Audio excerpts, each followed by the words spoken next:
మా క్లాస్‌లో ఒక అమ్మాయి, క్రిస్టియన్ అమ్మాయి. నాకు తెలీదు ఆ అమ్మాయి క్రిస్టియన్ అని.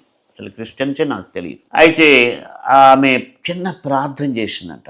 నన్ను చూస్తేనే ఆమెకు అర్థమైంది ఎప్పుడు ఈయన బాధగా ఉంటాడు, తాగి ఉంటాడు అని. నా పరిస్థితిని ఆమె చూసి ప్రార్థన చేసిందంట.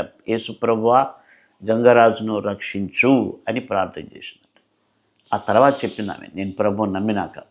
వాళ్ళ సొంత అన్న నాకు సువార్త చెప్పాడు. సువార్త చెప్పిన తర్వాత అయితే కూడా నేను వ్యతిరేకించాను. ఆయన చక్కగా చెప్పాడు సువార్త. పరిశుద్ధాత్మ దేవుడు ఆయన్ని నడిపించాడని నాకు తర్వాత అర్థమైంది. ఆయన ఏం చెప్పాడంటే, గంగరాజు, ఈ యేసు ప్రభు, నేను నీకు చెప్తున్న యేసు ప్రభు అందరి పాపాన్ని, అందరి కర్మను ఆయన పైన వేసుకున్నాడు. దానికి విమోచన క్రయధనంగా ఆయన రక్తాన్ని చెల్లించాడు. కాబట్టి ఆ ప్రభువుని నమ్మితే కర్మ విమోచన అయిపోద్ది, పాపాల నుంచి నువ్వు బయట వస్తావు. యేసు ప్రభు నిన్ను రక్షించుటకు సమర్థుడు అని చెప్పాడు.